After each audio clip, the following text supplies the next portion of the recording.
ask people if like to maybe? I can't. I won't have the new stream. Okay. You don't have the new stream? I'm going to keep this stream Okay. because of the questions. All right.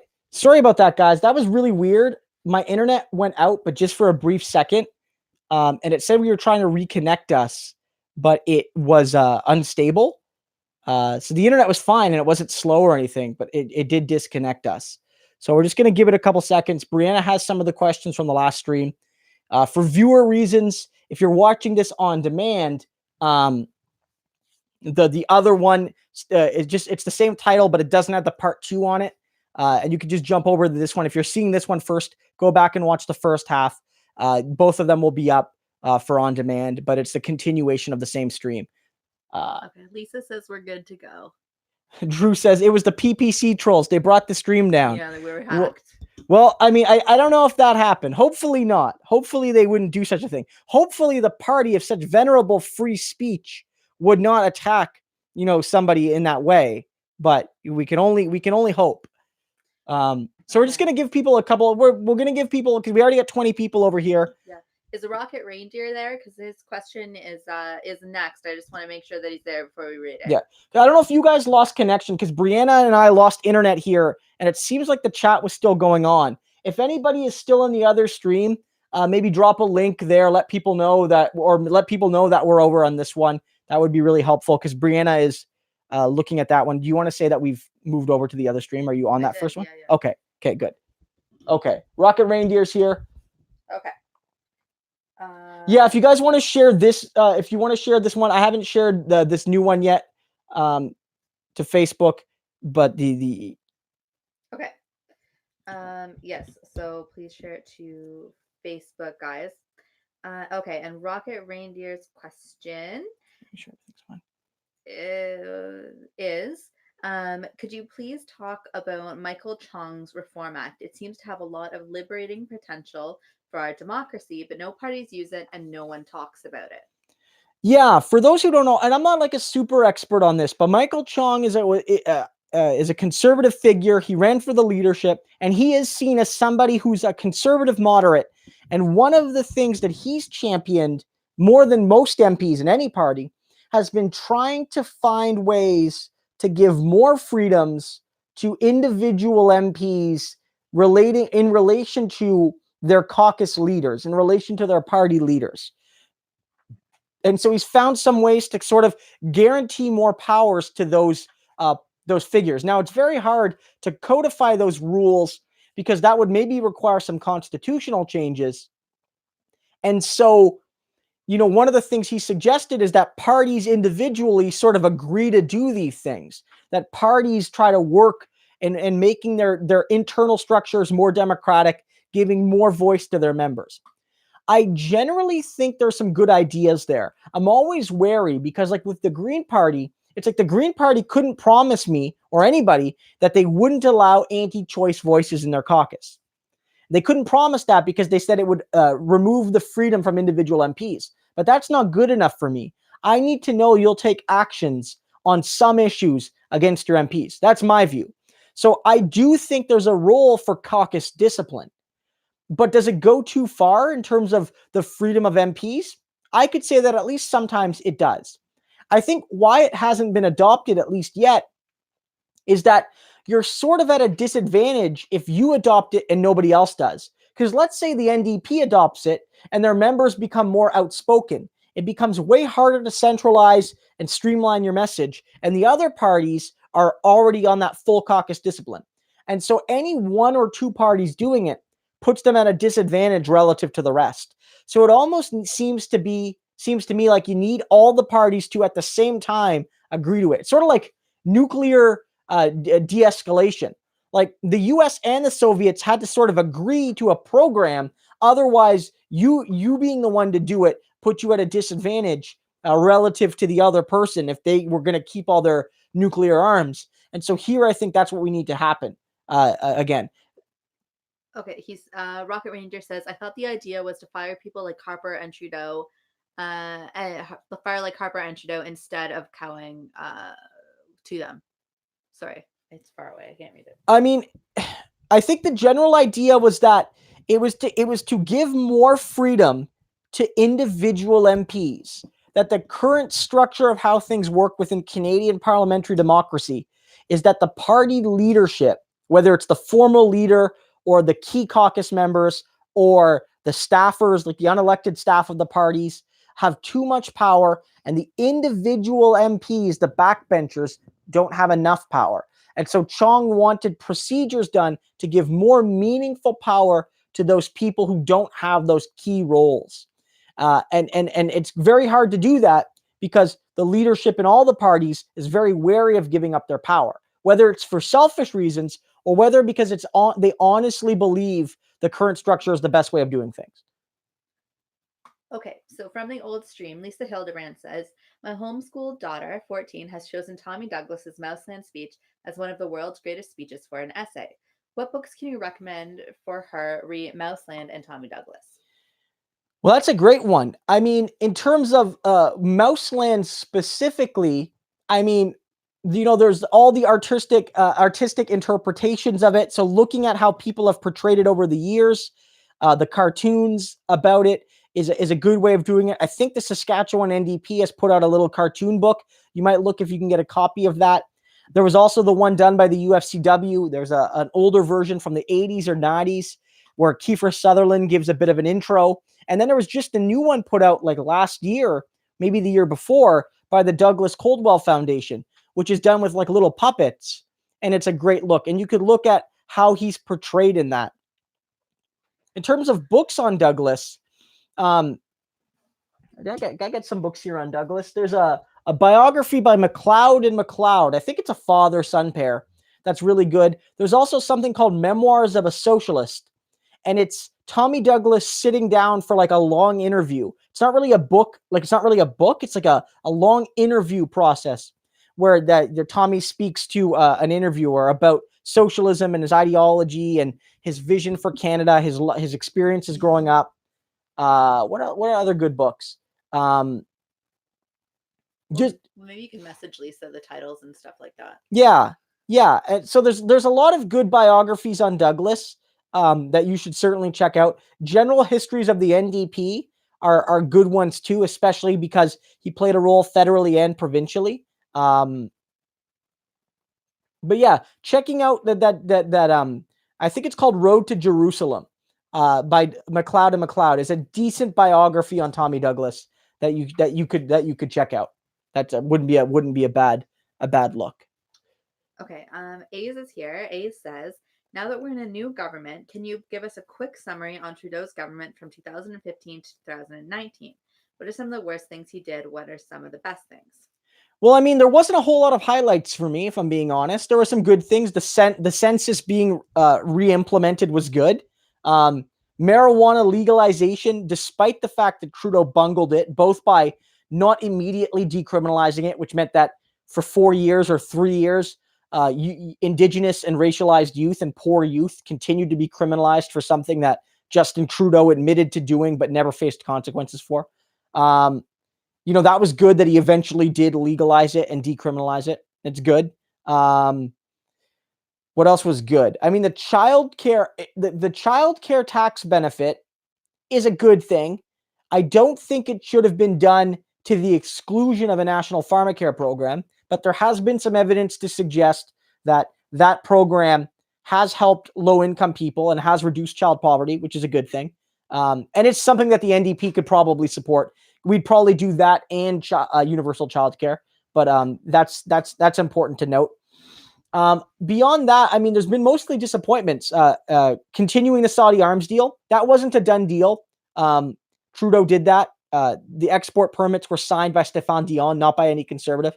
Turning on the Phoenix pay system, again, that was started by Trudeau. It was purchased by Stephen Harper, but turned on by the Trudeau government, despite warnings from the union. Electoral reform was a big disappointment. His lies to Indigenous people was a big disappointment. His violation of the charter rights of workers was a big disappointment. The SNC-Lavalin affair was a big disappointment. Wearing blackface was a big disappointment. And here's the thing, guys. You might say blackface is in the past, but again, I have to keep saying this. Justin Trudeau won't tell us when the last time he did blackface was. The only reasonable assumption is he's done it as prime minister. We can only assume that, guys.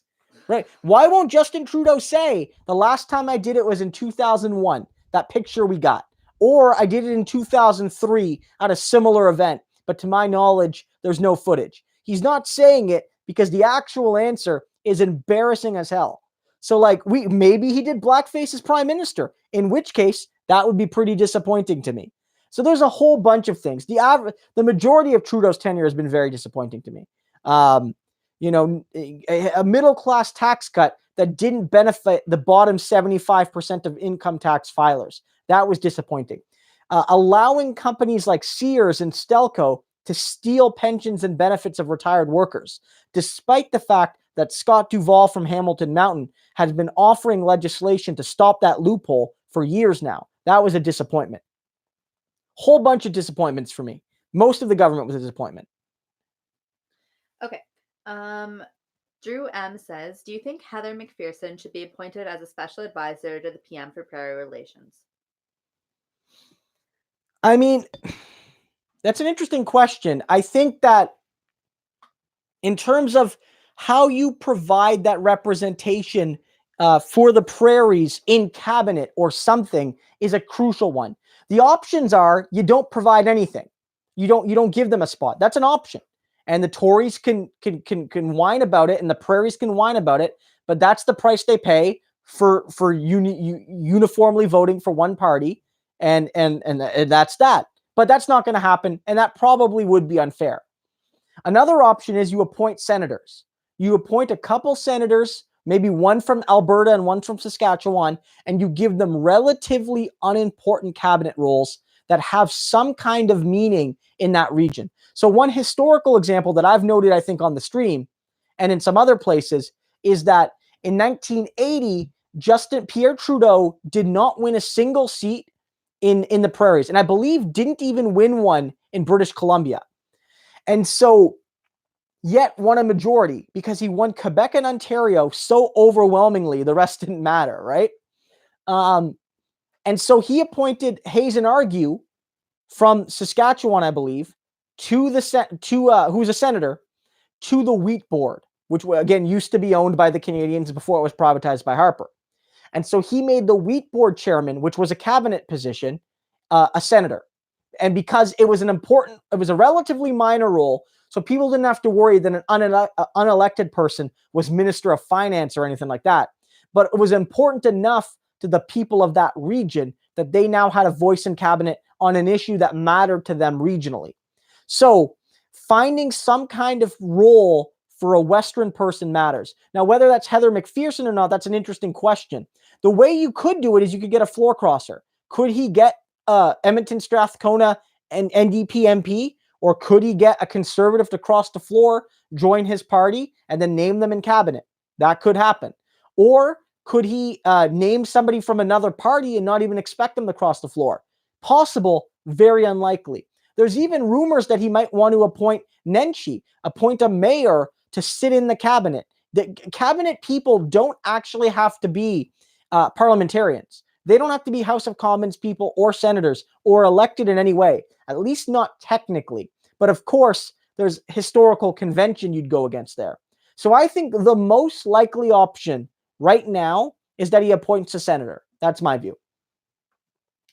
Okay, so I think I've covered all the questions from the old stream. But if I missed any, please write your questions here on this new stream, and we'll try to get to them. So Justin Frederick says, what are your thoughts on Tulsi Gabbard calling out Hillary, the MSN, the DNC rigging the election versus Bernie, etc.? I mean, I'm not a huge fan of Tulsi or Clinton. So for me, it's like I didn't have a lot of skin in the game. Like you guys have seen, I've made one video on Tulsi Gabbard. I just don't think she's that great. I like Elizabeth Warren a lot more than Tulsi, but I am like 100% a Bernie guy, if I'm being honest. Like I'm a Bernie guy, tried and true in that context. I think her criticisms of Clinton were fairly valid. And in terms of the rigging, see, I'm really torn. The process was definitely rigged against Bernie in a lot of ways. Rigged in some rigged in some ways that are perfectly legal, but still kind of scummy. like how you have to register like 12 months in advance, it seems, for some of the primaries, which is unacceptable. No democratic country should have registrations that far from the vote. And I know for parties it's a bit different, but anything longer than say 1 month before the vote is unacceptable, in my perspective. You should have there should be you should be able to sign up a lot closer. But then there were other things like questions being leaked to the Clinton campaign, or Debbie Wasserman Schultz supposing to be neutral in her role, basically being a Clinton cheerleader, and the way the superdelegates often lined up against the voters of their state. So, for instance, West Virginia voted, every county in West Virginia in the Democratic primary voted for Bernie Sanders, and yet every superdelegate in that state went for Hillary Clinton. So there's a whole bunch of problems with that process, 100%. But Clinton probably still would have won anyway. Like, as much as I hate to admit it, she probably still would have won. Even if she stole 1 million votes from Bernie, it just would have been a closer defeat for Bernie. People weren't ready for Bernie quite yet. Bernie has transformed a lot of things since then, but he was just starting to gain national prominence at that point. So in terms of like Tulsi, I think I'm very troubled by her position. I don't like how she's legitimized Modi. I don't like some of her positions. I don't trust her on LGBTQ issues. She does not have the history that Bernie Sanders has on that issue. I just don't trust her. But I also don't trust Hillary Clinton. So I guess I'm happy that she called out Clinton. And I don't know. I don't have much more to say. I don't really like either of them. Okay. Sin Historia says, does the NDP get any unofficial help from Quebec Solidaire? I noticed that Nima Machouf ran for NDP and is married to a former QS spokesman. Yeah, we've talked about this a little bit on the channel. There are plenty of informal connections, but no real formal ones for a bunch of reasons. One, the NDP is a federated party. And so if you're a member of the NDP, you're supposed to be a member of the NDP at the provincial level as well. That's the way our party works, whether you like it or not. Quebec technically has a Quebec NDP, but it's largely ineffective and meaningless. And as I've noted on the channel, I would not vote strategically, ever. If you told me my vote would be the one to flip a seat from the Liberals away from the Conservatives and I needed to vote strategically, I would still not do it. I vote NDP all the time, everywhere, provincially or federally, with one exception, and that's in Quebec provincially, where I would vote for Quebec Solidaire. And so there can't really be a formal connection, even if people wanted it, as long as the NDP Quebec exists, because that would probably violate the party's own constitution.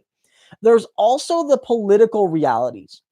Quebec Solidaire doesn't have as their main goal separatism, but they are, in a sense, a separatist party.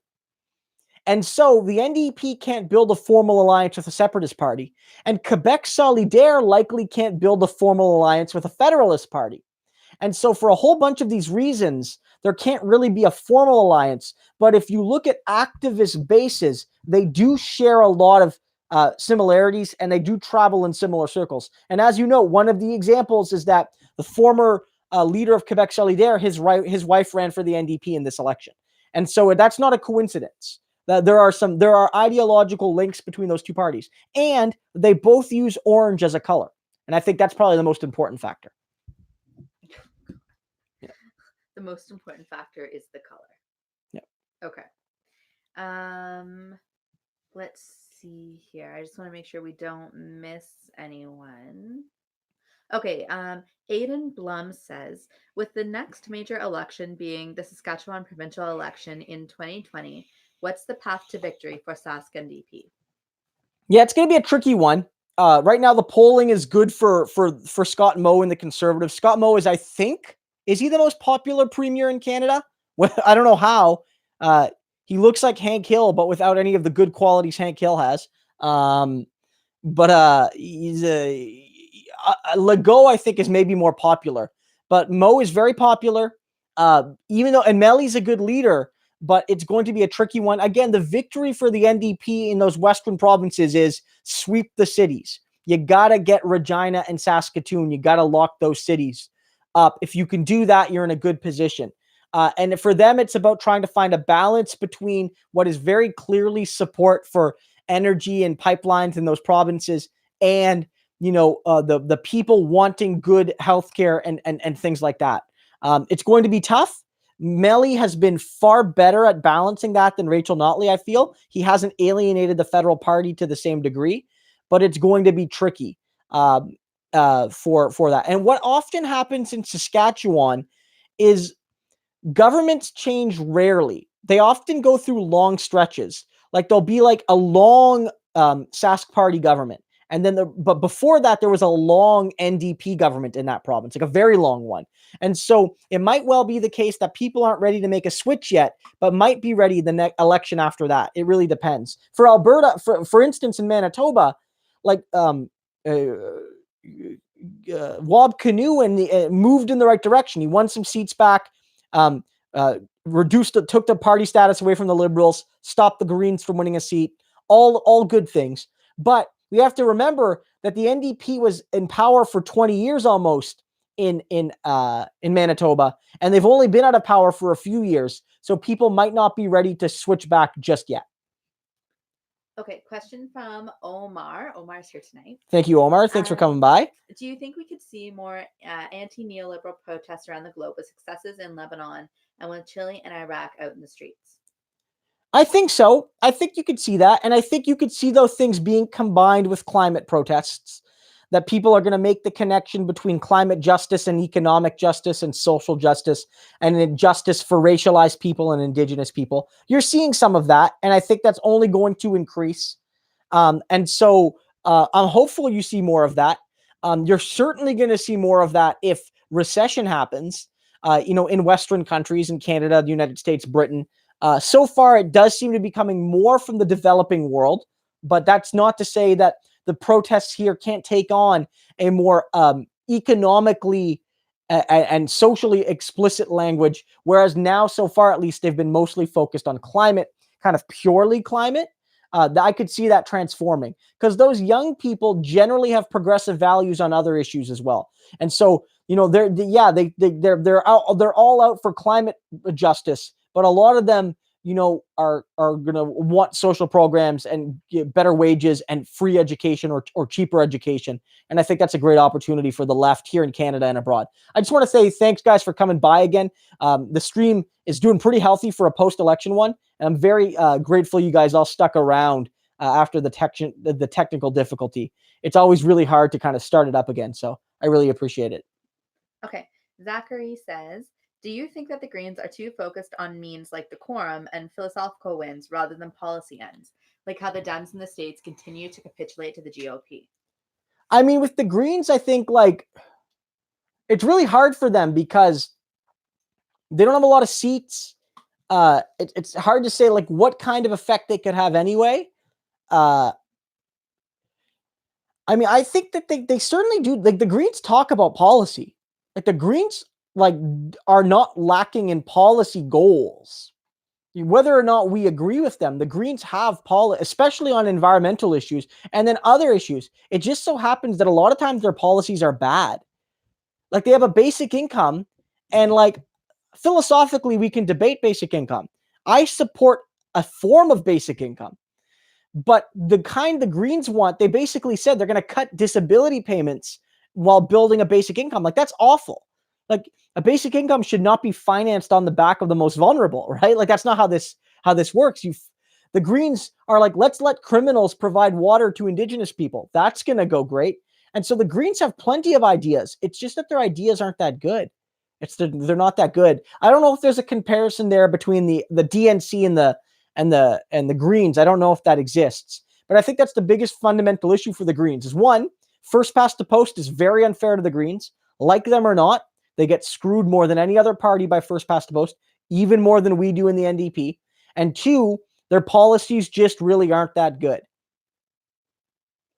Okay.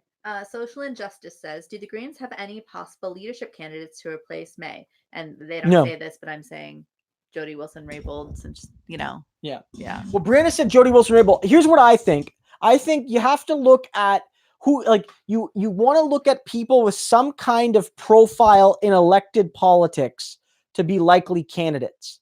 Elizabeth May, right now at least, has said she wants to not be leader at the next election, but is interested in staying on in politics, which means that she'll likely hold on to that safe seat, which also means that it'll be harder to get that new Green person a seat, that they're going to have to find somewhere to run in a by-election, and there's only so many seats in this country where the Greens can win.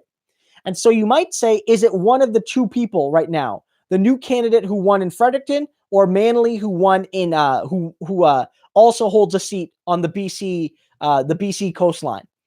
One of those two people could step in as leader because they're already in the federal caucus. Another option is Jody Wilson-Raybould. There was a lot of rumors that she was going to join the Green Party after the whole falling out with Justin Trudeau and the Liberals. Now, she ultimately didn't. She ran as an independent. But in so doing, she built a clear alliance with Elizabeth May. And Elizabeth May was supporting her over her own candidate in that race. And so Jody Wilson-Raybould might be a potential candidate for leader. And if you're worried that this person needs to have a seat, well, Jody Wilson-Raybould comes ready-made with a parliamentary seat. And so she could jump in as Green Party leader. Maybe a provincial figure, maybe somebody from the BC Greens. They have 3 MLAs. Maybe one of them would like to run for leader. The challenge there is they don't have a seat, and that makes it a very precarious position for the BC Green leadership. That's also something to consider, guys, is that Andrew Weaver, the BC Green leader, has made it clear that he's not going to stand for leader of the party anymore after, he's stepping down, which means that for 2 key Green Party positions, the BC Greens and the federal Greens, they're going to need to find a new leader. And so, whether it's from another provincial section or whether it's from within their caucus, as small as it is, or whether it's from an independent like Jody Wilson-Raybould, it's going to be a big challenge. I don't have a big pulse on the Green Party. So if anybody here in the comments knows more about the Greens and whether or not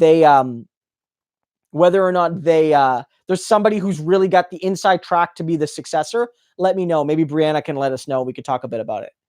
Okay, well, Zachary kind of has a follow-up question. So part of it you already answered. He says, part of it not. Do you think Liz May will become speaker? Who do you think would become Green Party leader if she is successful? So we kind of talked about that. But importantly, would a leadership change cause a retreat of the Green support? Which is an interesting question because so much of the party identity is wrapped up in May as leader. Yeah, I mean, so the first one, I don't think she's going to become speaker. On the one hand, you'd say, okay, maybe the Liberals and Conservatives would be like, neither party gets their speaker, but Elizabeth May is going to be seen as anti-conservative, so the Conservatives aren't going to want it. The NDP aren't going to want her. And I think at the end of the day, the speaker vote often happens somewhat like it's something of a free vote. Like that it doesn't have to be on strict party lines. I think what's going to happen is that because the Liberals feel comfortable in the amount of seats they have, that they are not going to feel like they can't lose a vote. And so I think the Liberals there's going to be probably a Liberal Speaker of the House. That's my view. It might be the same guy that was just Speaker of the House. If he's seen as doing a good job, and then he'll probably continue. Beyond that, I don't know. I'd be very surprised if it was Elizabeth May. And also, she has to think that's a really bad look. Elizabeth May is one of only 3 Greens in the House of Commons. And so for her to put a sort of personal ambition and become speaker takes away 33% of her caucus's representation and I think does a real disservice to the Green Party, I feel. Remember when she got super wasted on stage and then had to be walked off? Yeah, she also got super wasted before on stage and had to be walked off. I mean, like, I don't know, like whether or not you feel that disqualifies her or not, that's like a bigger discussion. That was just funny. Yeah. Okay. But and in terms of what this does to the Green Party, I think Brianna makes a great point that more than any other party, except for maybe the PPC and Maxime Bernier, she was what you thought of when you thought of the Greens. Like Justin Trudeau is important to the Liberals, and Singh is important to the NDP, and Scheer is important to the Conservatives. But those parties are old parties. the Conservatives and Liberals going back to Confederation in some form, and the NDP going back to the Great Depression in some form. And so those parties will exist before and after their leaders that are currently in the position, however important those leaders are. But with Elizabeth May, Brianna makes a great point that May's departure could signal a real blow to the Greens if the next leader isn't successful, but it could, if the leader is successful, spark great opportunities for the Greens. And likewise, because the Green Party is so young, and because the Green Party doesn't really have a solidified ideology, and because Elizabeth May was such a towering figure in the party, that who they select for the next leader could signal a major shift ideologically in what the Green Party is and presents itself as, more so than any individual leader change in the other older, more established and larger parties. Okay. So who knows? It's going to be exciting to see who their next leader is. Okay, just an update for you. Veritas, aka Koru, says Toronto just scored and Atlanta has won and Toronto has 2. Nice. Okay. TFC. Okay. TFC. No, stop. TFC. Okay. TFC. Vahab says, can the NDP quell any progressive votes for the Greens? How can they be more environmental? I mean, I think the NDP ran a good environmentalist campaign this time. I think that they did a good job. They combined it well with Indigenous and workers' issues. In terms of Green support, I mean, there's not a whole lot. Like the Greens got like 5 or 6%.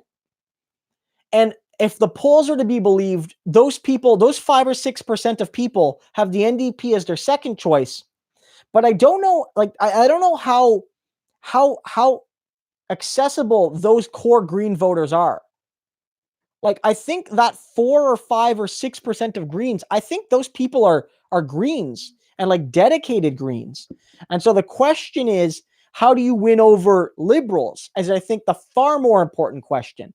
And like, I don't know the strict answer, but I think it's a mixture of being able to tear through strategic voting arguments and being able to point out instances where Justin Trudeau is disregarding the will of Liberal voters.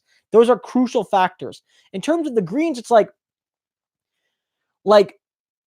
the Greens have 3 seats right now, and 2 of them are in areas where the NDP would be strong, but those are safe Green seats now. And the other one's in Fredericton, where the NDP is not a factor. If the Greens lose that seat, it goes back to the Liberals or Conservatives. And so the NDP could look to take votes from the Greens, but it looks like they have to take votes from those Greens that that strategically voted Liberal, rather than those core Greens who seem to be, true, in their blood Greens. I don't know how much more they can bleed. Again, the Green Party dropped a lot of support on those final days. Those people who stuck around, I think they're there to stay. I don't know. Okay, Justin Frederick says, do you think Bernie should start calling out Warren in Democratic debates rather than focusing only on Joe?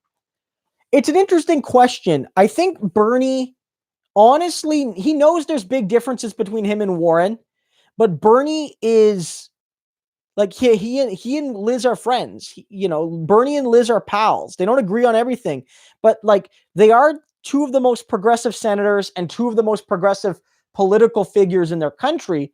And they've sort of had to stick together despite some philosophical disagreement, because when it comes to day-to-day discussions, they agree in a lot of things. And I think that Bernie is like, I don't want to be mean to my friend. And maybe that's misguided, but I think Bernie, I bet you he's getting pushed from within his campaign to attack Liz. I think he needs to do it a little bit more, but maybe he's reluctant. I think that he needs to do it, but it has to be very, very careful. And it has to be from a very clear position that we have honorable disagreements between two people who share a lot, but I have fundamental disagreements. And I think he needs to outline that Bernie, one big difference is that Warren is much more of a believer that like change comes from the technocracy. And Bernie is more of a believer in movement building.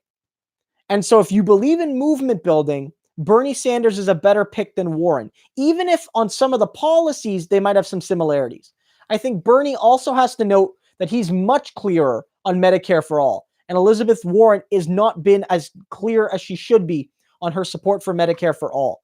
He also needs to note as well that Bernie has been much clearer on resisting the influences of the rich on the Democratic Party. And Bernie is the only major candidate to not have a single billionaire donor. Bernie doesn't take very many big campaign donations, and Bernie's donation sizes are smaller, things like that, and on and on and on. I don't think Bernie should attack Elizabeth Warren personally. He should not do the whole she used to be a Republican. Like, that's not going to be effective, and I don't think that's fair to her. He needs to focus on the differences in positive terms, and I do think he needs to start saying those things a little bit more, because it's becoming very clear that, it's a three-person race. I feel like Buttigieg has been doing well, but I don't feel like he's there yet. I think Buttigieg may well one day be president, like him or not.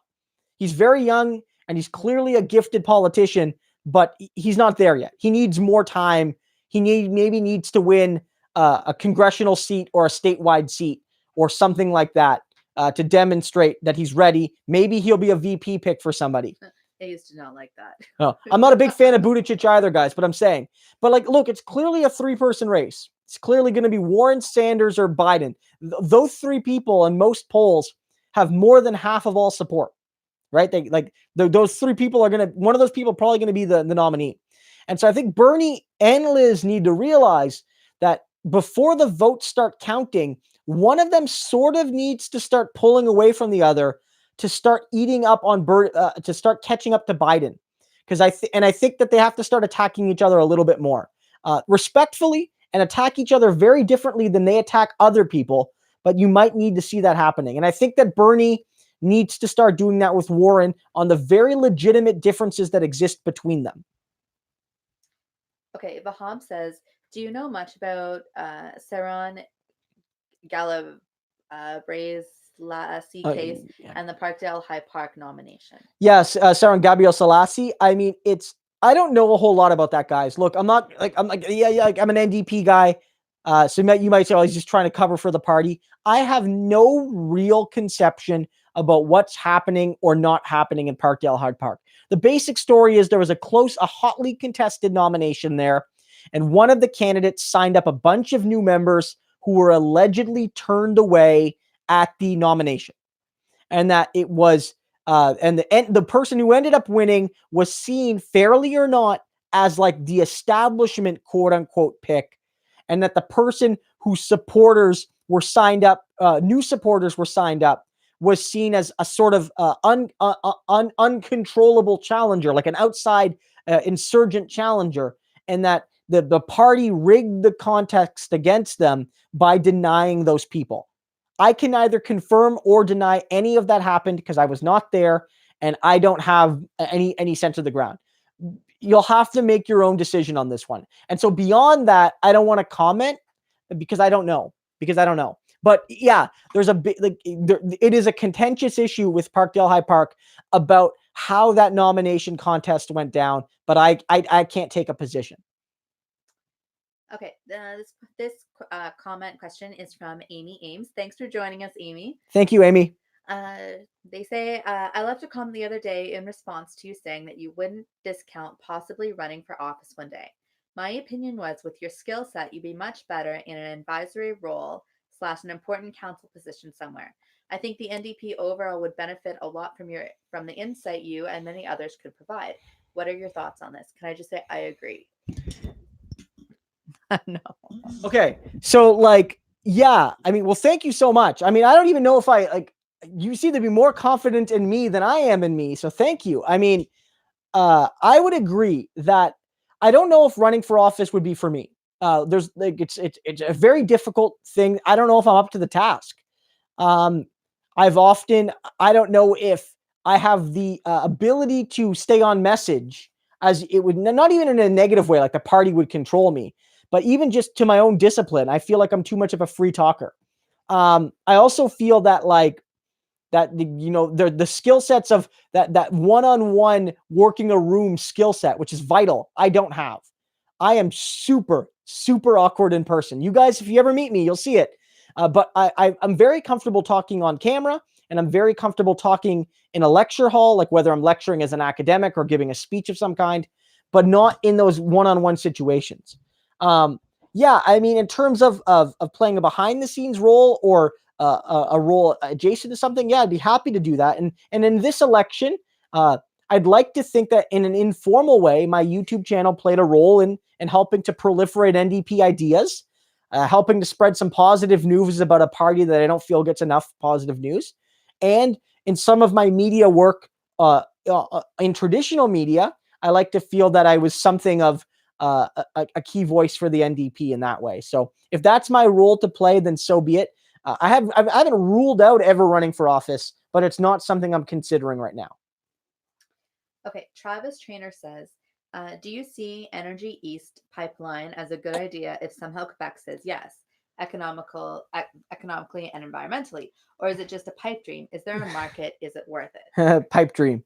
I mean, I'm sure there could be a market, but I mean, I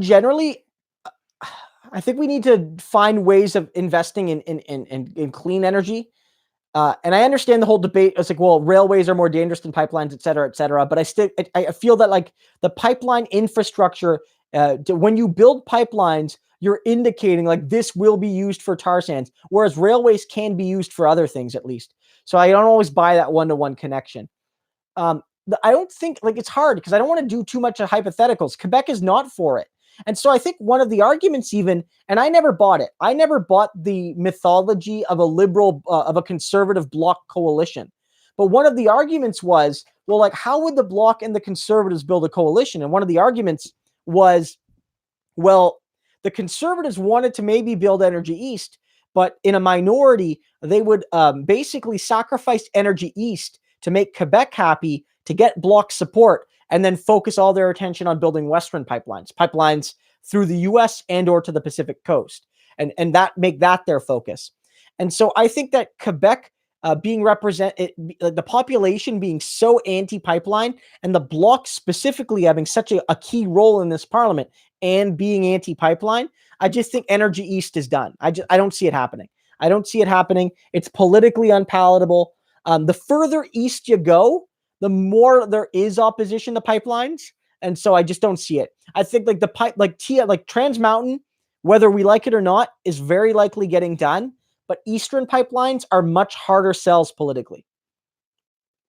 Okay, Zachary says, I have noticed that the media loves right-wing activism because of giving this whole, because of the attention they're giving the whole Wexit thing, which they overinflate the actual support. Yeah, this is something that happens a lot.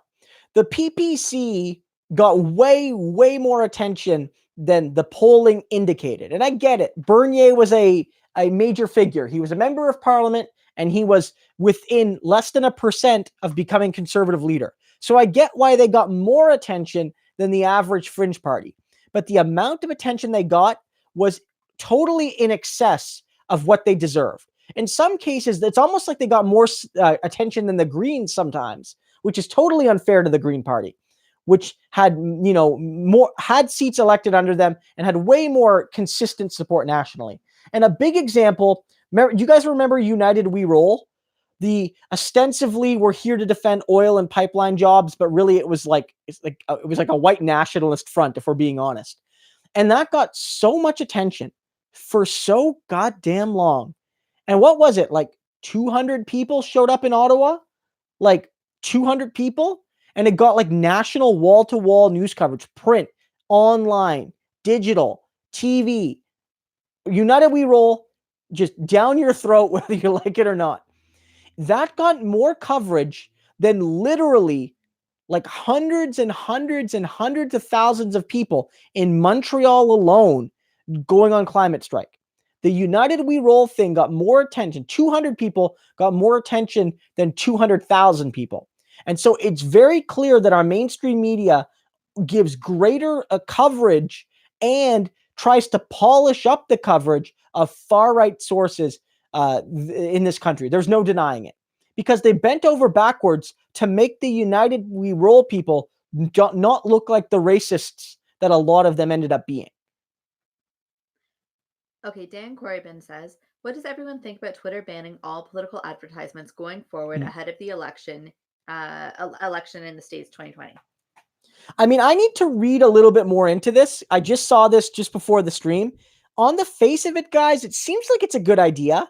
Like, the argument from the Twitter head, Jack, who has some bad views, and I don't like how he's run his site in a lot of ways, made a decent point where he said that the way Twitter should work with politics is that if a politician gets engagement on Twitter, it's because they have a lot of followers and they have a lot of support and they have engaged supporters, and that their tweets and their policies and their videos and their articles are getting likes and retweets, which algorithmically get them the more people. And that just buying something with politics, at least, sort of, is a perverse distortion of how Twitter should work in terms of understanding which politicians are getting organic traction on this social media platform. Now, is it going to be applied consistently or fairly? What about groups that are political but not partisan, or groups that are political but not formally parties or candidates? What about the NRA? And on our side, what about unions? What about Green New Deal justice groups? Will it be applied to those groups? If not, why not? And if so, will it apply to all of them? Way too many questions for me to make a definitive statement, but I think it has the potential to be a good idea. I think. Maybe. I don't know. Okay. Aiden Blum says, and I like this question, what surprises, if any, do you see coming in the Trudeau cabinet announcement on November 20th? Well, I think one of the biggest surprises is more like an anticipation is, what is he going to do about Saskatchewan and Alberta? Like, he has seats in Manitoba and he has seats in BC. And of course, he has lots of seats east of that, right? So it's like, that's easy. So, like, what's he going to do there? That's going to be pretty crucial. And is he going to try to get a floor crosser? Is he going to not appoint somebody from those provinces? Is he going to appoint a senator? If he appoints a senator, how does he get around the fact that technically the Senate liberals are not liberals anymore? It's tricky, right? They're independents. And it's like, are you admitting that these people are actually liberals? Do you pick a conservative senator from those? Like, what do you do, right? Like, these are all really important questions. So that's going to be really interesting. What does he do about Alberta and Saskatchewan, where he has no representation? Other factors are like, where are the big names going to go? Do they stay where they are, or do they go somewhere else? So I would say it's going to be a big surprise if you see demotions for core ministers like Morneau and Freeland, who are clearly very important ministers to Trudeau. They're very important figures in the Liberal Party, and they're going to be crucial in the success of Trudeau going forward and putting forward his vision. So if you see, say, Morneau get a demotion or Freeland get a demotion, that would be very surprising to me. Other than that, it's just I'm not sure if there'll be any other big surprises. Looking at what he does with some of the other key portfolios. Do the choices indicate that there was a fail? Like, what does he do with Catherine McKenna, for instance? Does he keep her on as environment minister? If he shifts her, let's say it's not even a demotion, but a shift, is that a sign? Is that an admission that the environmental profile hasn't been going well enough, or is that just a sign that they're just it's a change of pace? I don't know. Do you think there's are you looking for any surprises in particular, Brianna? Oh, I haven't. Yeah. I mean, I don't know, guys. I mean, let me know in the comments. Off the top of my head, I don't have a lot of like surprises I'm thinking of. I mean,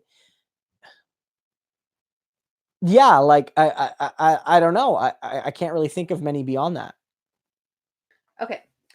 So there's an interesting discussion going on. Both Andrew Skipsey and Drew M have pointed out that Canada has been unable to produce a figure like Bernie because we don't have the same levels of inequity, often because of our better economic programs. And I would say that the same can be applied to Corbyn in England because they have a lot worse inequality than we do here in Canada. What are your thoughts on that? Yeah, I mean, I would agree. I would agree generally. I think that's one of the factors. I think also in Canada, some of our non-NDP left is just more holier than thou than some of the left in the rest of Europe and in the United, like the left in the United States rallied around Bernie Sanders much more than Jagmeet Singh. And whether or not you think Bernie deserved that rallying more than Singh did is irrelevant. The left in this country does not show that solidarity that Bernie is getting and that even Corbyn is getting. Maybe you feel those guys have earned it more, but he still gets it more. But they get it more as well. But yeah, Brianna's right that the levels of inequality in those countries are more stark and they're perceived as more stark. In Canada, our inequality levels are relatively lower, and we have this awful phenomenon where even in cases where we're not better than the United States, we just assume that we are, and then we're content with it, right? And I think that's a big factor. In England, you not only have the raw inequality, like raw economic inequality, but you have much more of a kind of social inequality in England. Like in Canada and the USA, like, yeah, there's like private schools and gated communities and all of that BS. But in England, that's like overdrive, right? Like, it's like people are like I am better than you because my blood is better than you. Get on my level, peasant. That's how some people talk in England. There's no doubts in some parts of England where it's like there's like the royal and noble class, and then there's just regular schmucks. And it's like in Canada and the United States, we have that illusion that caste system or class system doesn't exist. In Britain, it still does to some degree, right? And I think that it allows someone like Corbyn to mobilize people more effectively.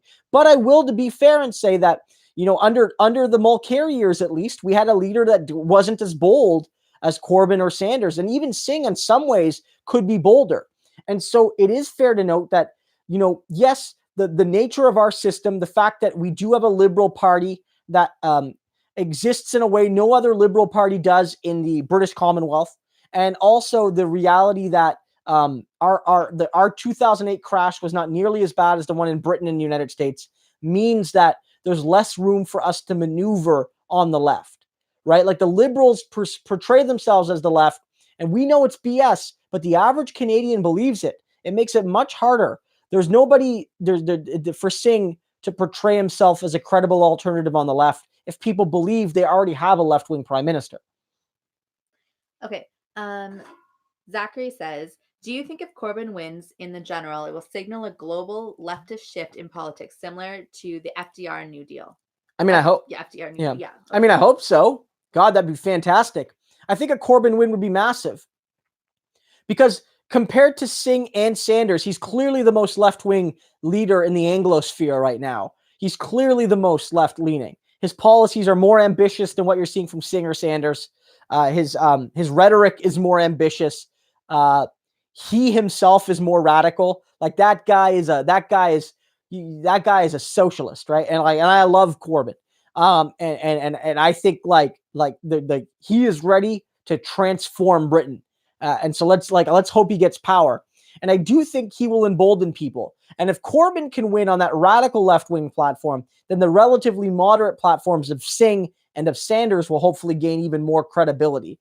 That's my hope, at least, that a Corbyn win will do that. And plus, one good thing about Corbyn that can't as much be said about our own party here in Canada is Corbyn has taken very, very clear, unequivocal stances against like neoliberal imperialism in places like Latin America and in other places. And so maybe a Britain led by a Corbyn Labour Party will be a greater ally to leftists in the developing world. And maybe we'll put more pressure on other social democratic and democratic socialist parties to take those same stands against, say, Bolsonaro. And maybe not even in favor of Maduro specifically, but just, more clearly in opposition to, capitalist invasion of Venezuela. A's is asking, is commenting that they have heard that almost all of the UK media has been terrible against Corbyn. Oh yeah. Their media is the worst.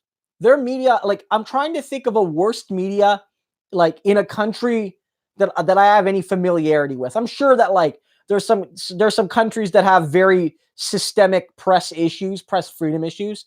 But in terms of like Western countries and media bias against a particular candidate, I cannot think of one more biased against Corbyn than the British media. It is absolutely endemic. It is absolutely insane. Worse than Fox News? Worse than Fox News. Worse than Fox News's opposition to Clinton. Way, way worse. Like, the media is almost unequivocal in its opposition to Corbyn, and it's so hyperbolic and it's so dishonest.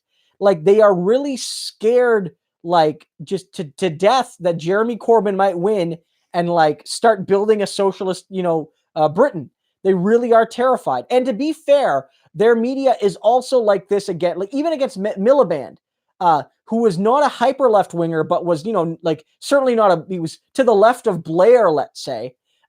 He got lambasted by the media too. So the pro-conservative bias of British media is more than any other media I've seen in the Anglosphere. Australia's media is really bad too. The Canadian and American media are far, far better than the Australian and British media. And that's how, and you guys know, that bar is low as fuck. Sorry. I try not to swear that much. There might be children watching. If there are children watching, I'm sorry, children. Okay. It's 10:16 p.m. Although maybe there are people on the West Coast. Yes, there are people on the West Coast. Like Blonde Boy BC just signed on. So yeah. Okay. Alibi, I see that you're trying to write a question, and I'm trying to answer it, but I don't understand. So Alibi, if you can write it again, I'll try to read it. All my lettuce says, what does the F word mean? Should I ask my mom? Yes, you should probably ask your mom. Blonde Boy says hi. Hi, Blonde Boy. How's it going? Oh my goodness. See what you're doing? You're like distorting children. Well, I'm not distorting children. I didn't even say that right. Okay. Interesting question here. Sin history. Stop checking. Oh, guys, TFC won. We're going to the finals. Look, my phone that you can't read. 2-1. Look, it looks like a 2-1 TFC. For the third time in 4 years, they're going to the finals. And that is not on a Wednesday night, so I'll actually be able to watch it. Okay. All right. Sin Hysteria says, how do you think David Lewis would have done if he stayed in the UK as Labour leader? How do you think the NDP would have done without him? That's a great hypothetical question. Yeah, so I'll give a bit of a background to that. David Lewis was Stephen Lewis's father, who it was Avi Lewis's grandfather, if that makes any sense, for people who don't know. And he led the NDP as leader from 1970-71 to about 74-75. Just a brief period of time. But from the 30s until then, he was like the biggest behind-the-scenes figure in the party.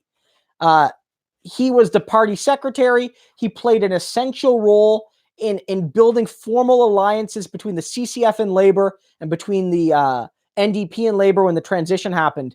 And Lewis had a very interesting life story. David Lewis grew up in a small Polish village, Polish Jewish village, which is now in, I believe, Lithuania. It's in that part of the world where the borders have just been so radically transformed, in the last 100 years, 100 years and a little bit.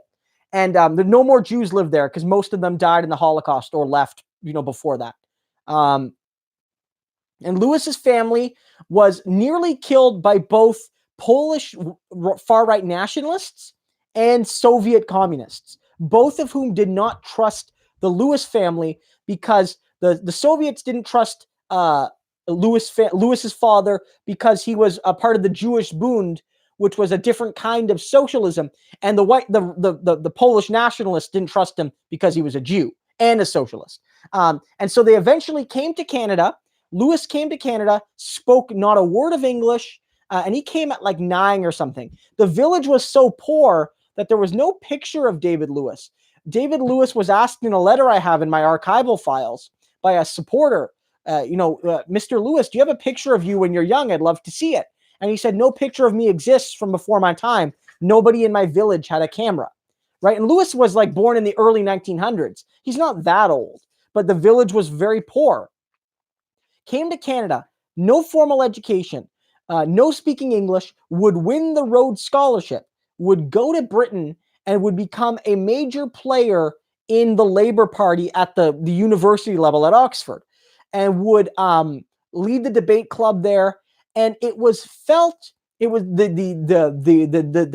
narrative that we're often told is that he was offered a safe seat in Parliament in the late 1930s, the mid late 1930s, that the Labour Party wanted to put him in Parliament, and that likely means he could have had a whole career as a British parliamentarian. Now, would he have eventually become British party leader? I don't know. He was Jewish and openly Jewish, and maybe the country wouldn't have been ready for it. But might he have been a cabinet minister in Clement Attlee's government? That's more than likely, I would say. He might well have been a cabinet minister.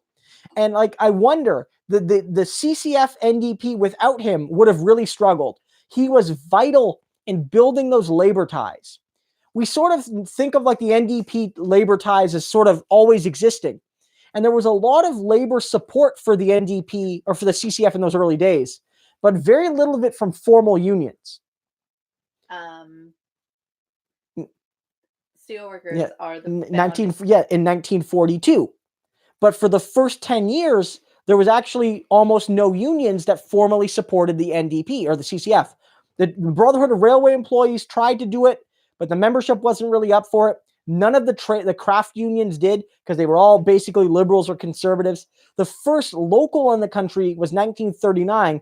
It was the United Mine Workers, District 26. Shout out to anybody from Cape Breton. Sorry you got that minister who's a friggin' racist, misogynist, Jamie Batiste. If you're stuck with him, my condolences. The liberal, he's not a minister, but a liberal candidate. But in the early 40s, the Canadian Congress of Labor, which yes includes the steelworkers, formally endorsed the NDP or the CCF. David Lewis was a vital reason why that happened. So I think that we would have been much worse off without David Lewis here in Canada, I think. Now, a lot of people will argue David Lewis was a big Cold Warrior, that he was one of the reasons why the purges of the unions happened in Canada. That's a fair point, but one wonders if they would have happened anyway. Okay. All My Lettuce says, how do you think the NDP could form a plan that would appeal better to Albertans and Saskatchewans? I don't know if they can. Now, the NDP already has a plan that appeals to working class Albertans and Saskatchewans in terms of dental care, pharmacare, child care. Those people support those things, but they want the pipeline, and even as the Alberta NDP gave it to them and the Trudeau Liberals gave it to them, again, an Alberta NDP government and a Liberal prime minister got far more progress on the pipeline than Conservatives did, and they still just voted heavily Conservative, both provincially and federally.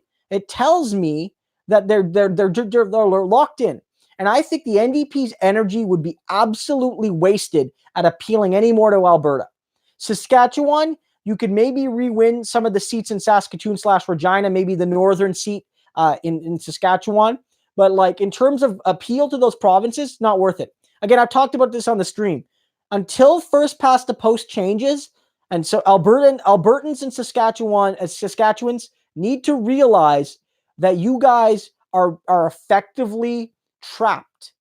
The Conservatives have you, and there's very little value in fighting for your vote. If the NDP doubled their support in Alberta, they would have just won the one seat they had. They could have tripled their support in Alberta and maybe only won one seat. It's not worth the investment. It's not worth it.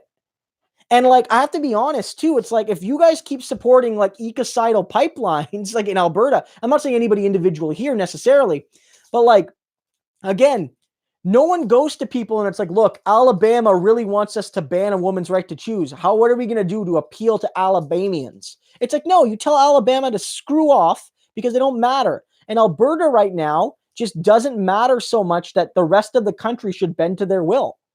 Like, Alberta has made it clear. They're going to vote Conservative even when people like Trudeau fight for them. Again, I'm not even a big fan of Trudeau, but Trudeau fought hard for Alberta. He got them their pipeline. He bought the pipeline. Like, if Trudeau fought hard for anybody, it wasn't Indigenous people or workers or anybody who actually needed it. It was the Alberta oil industry. Justin Trudeau's your goddamn champion, and you turfed the Liberals you had, and you elected almost everybody Conservative. And so I don't know. Alberta's not going to get shouldn't get any more attention from the NDP. Not at all. Not federally. It's worthless to appeal to Albertans right now until the system changes. Have some water. Okay. So Alibi rewrote question, and I'm just gonna try to read it. What do you think the NDP will be able to achieve this government? Yeah. I mean, a big factor is that the minority parliament will give Singh, even if the power isn't there as much as we would like in a minority where the Liberals were more precarious, it'll give Singh much more input and media coverage because the NDP's vote will be perceived as mattering day to day in a way that it didn't under the previous majority. There'll be much more coverage. And so one of the biggest accomplishments is just to underline the NDP's platform that we ran on this time as a preparation for the next election and to keep Singh in that media eye. That's crucial. In terms of like actual policies to find success on, I think the best avenues are to find those policies that Justin Trudeau sort of ran on and try to get him to actually commit to making them happen, even those progressive ones. And I think it starts with those policies that have the widest support, especially among people who voted Liberal. I think that's crucial. That's why I think focusing on pharmacare is a good one. The Liberals lean towards pharmacare in the election. People support pharmacare, and it was one of the NDP's big priorities. I think that if we were to get one thing that would, make Canadians say this is something the NDP should be fighting hard on, pharmacare is likely the issue. And it also has to be an issue that the Liberals can't find a ready-made partner on something else all the time. So, for instance, a lot of people say the issue should be fighting the pipeline, but the Tories are with the Liberals on that. And so it's going to be very hard. Whereas pharmacare, it's like, if the Liberals want to do pharmacare, they're going to need progressive support. The NDP can be there to do that and help shift how that pharmacare plan ends up happening if it does happen. That's got to be the priority. And I think another factor is, like, honestly, I think Quebecers weren't ready to vote for Singh. And I think some of it's the turban. I really do. I'm not trying to call Quebecers racist, although there are racists in Quebec, just like there are racists everywhere else in the country. But I think that Quebecers will be more open for Singh. And so I think a big part of this minority parliament is that this is an extended effort to normalize Jagmeet Singh to many Canadians that just were not ready to vote for somebody like him. And I think that's crucial to make Singh part of the daily political reality of this country. And in a minority government, it's going to be much easier to do that.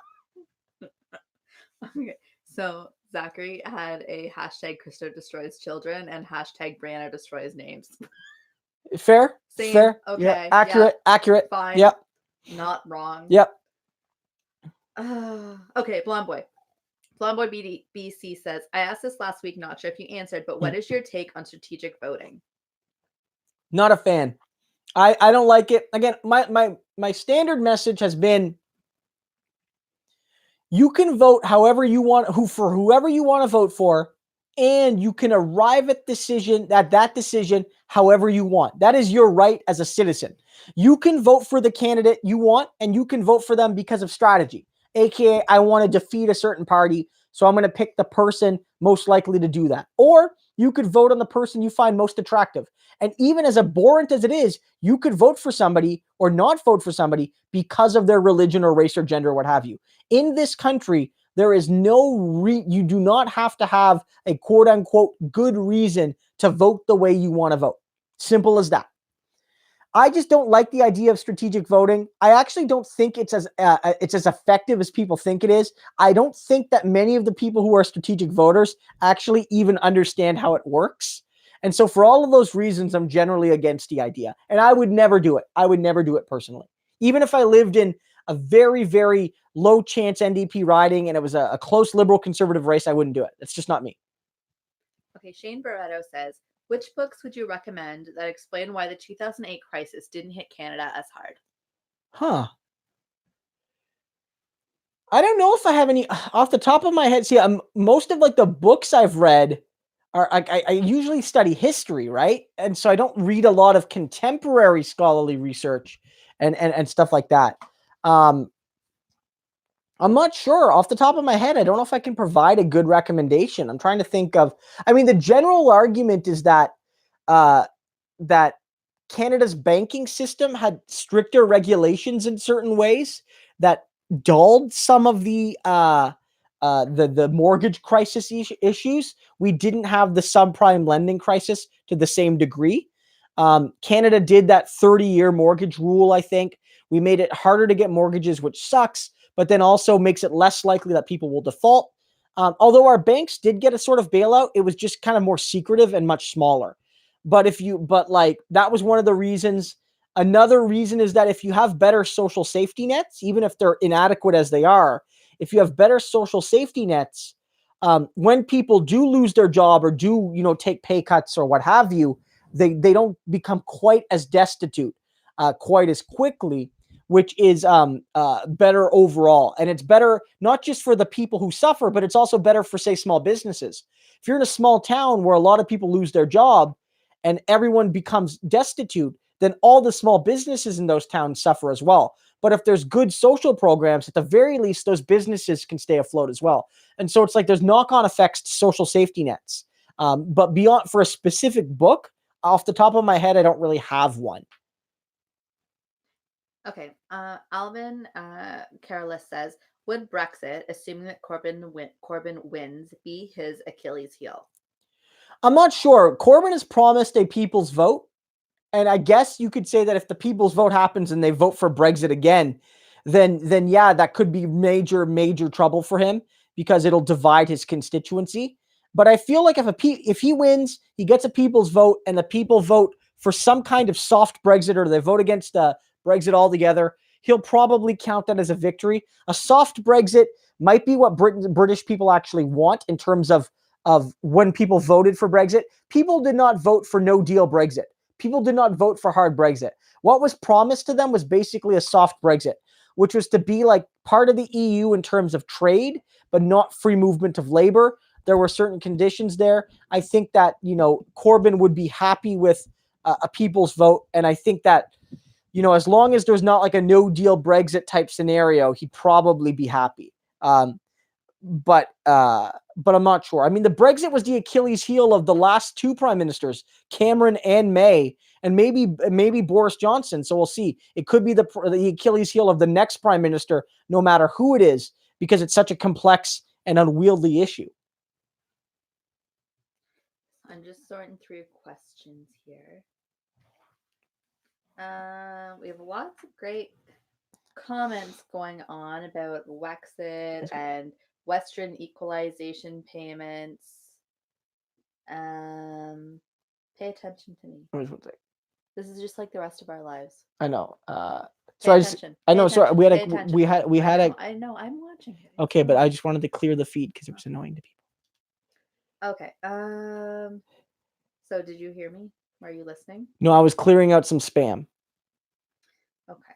So there's lots of questions, lots of talk on the feed about equalization payments from the West, the Wexit, how the media might have overblown it, how you might be a little hard on Alberta, which I agree with because they're people.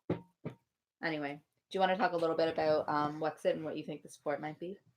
Yeah, I don't like how it might work actually. Yeah, in my question and answer video on my 5,000 sub video, which again, thanks you guys for helping me get to that milestone. I really appreciate that. If you want to go check that out, I talk a bit about Wexit because one of the questions was like, well, where is Wexit going to go? And my view is that Wexit isn't that serious because at the end of the day, unlike Quebec separatism, which has ebbed and flowed, but sort of exists regardless of the party in power, Western alienation or separatism really only happens when the Liberals are in power federally. And it's like when the Conservatives are in power, it mostly goes away, at least for most people. There's always a few on the fringe. But Wexit doesn't happen if Scheer wins.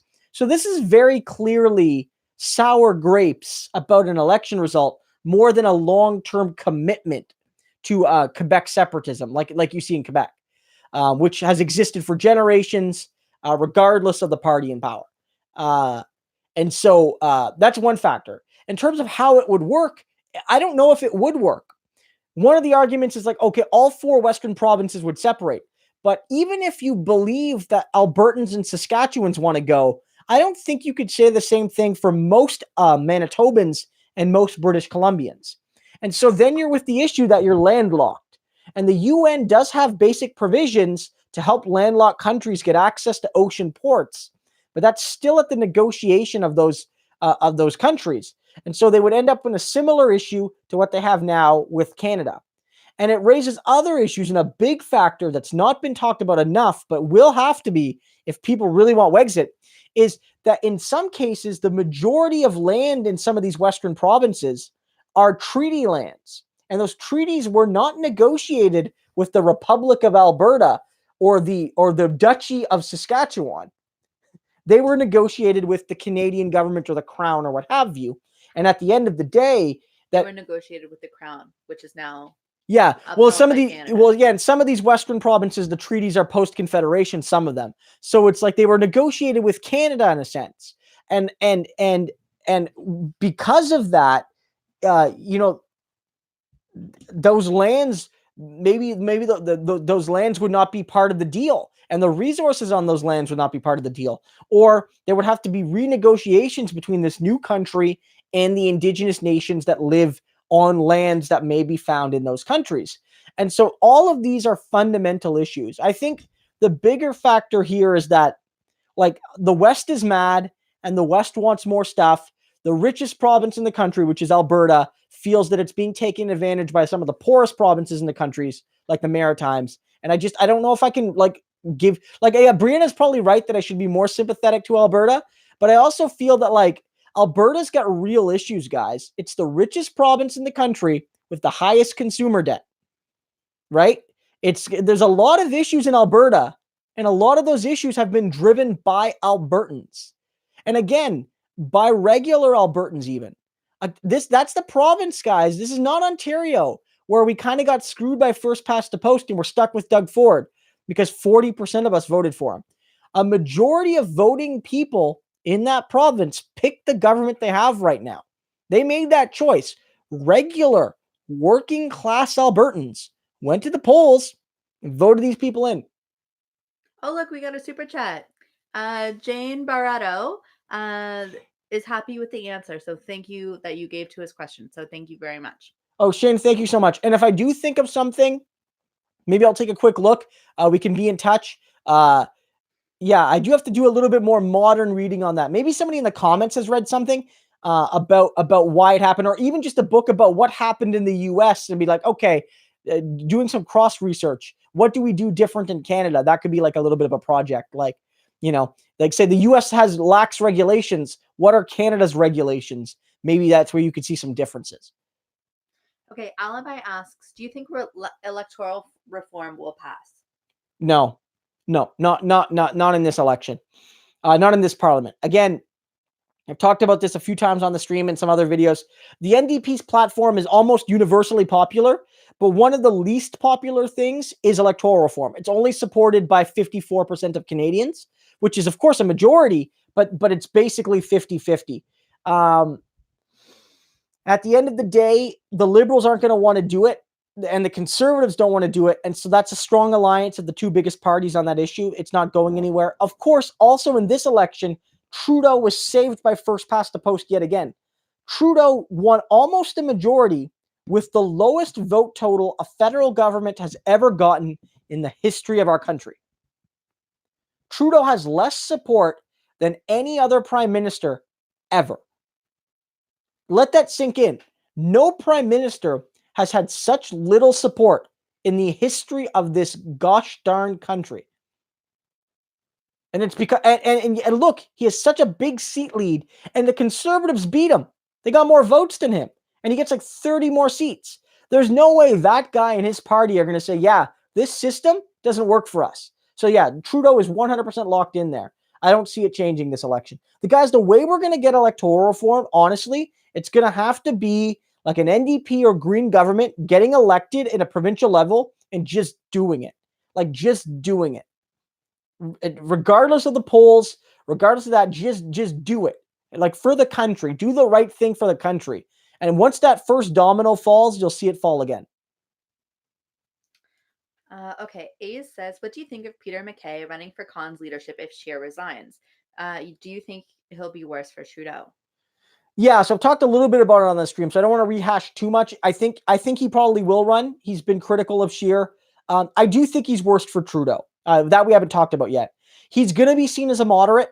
He's from the East. He's not from the prairies. So he'll be competing more for a lot of maritime seats that Trudeau's going to need to hold if he wants to hold on to power. He'll be much more palatable in Ontario and Quebec than Andrew Scheer was. And he'll likely still control most of the West because the West is going to be loyal to the Conservative Party. So they won't sacrifice much in Saskatchewan, Alberta, Manitoba, but they'll gain a lot, I think, in parts of Ontario, Quebec, and the Maritimes. And so I feel that he will be a big challenge to Trudeau. And again, fairly or not, guys, if he's perceived as a moderate, the scaremongering about the Conservatives for strategic voting won't be quite as effective. So not only will some NDPers be more comfortable to vote for the NDP if this Conservative leader isn't as right-wing, but many blue-red switchers will be comfortable going to the Conservatives because Peter McKay might come off as a moderate. And a well-spoken, moderate perceived leader from Eastern Canada will be a bigger threat to Trudeau than another prairie leader, than say Michelle Rempel. Even though a conservative woman leader, I think, would have a lot of opportunities, somebody like a Michelle Rempel, also from the West, I think gets them into the same kind of trouble. The Conservatives got to pick a non-Western leader, I think. Certainly a non-BC or a non-Saskatchewan, Alberta leader. Yeah. Sorry, one sec. Yeah, that's okay. We're wrapping up here, so we might get to bed at a reasonable hour. So Justin Frederick says, I'm a Horwath supporter, but I'm seriously considering getting an Ontario Liberal membership if someone comes in to move the OLP left, pharmacare, wealth tax, etc. Is someone like that going to run? I don't know. The challenge with the Liberals, Justin, is that you can't really do that.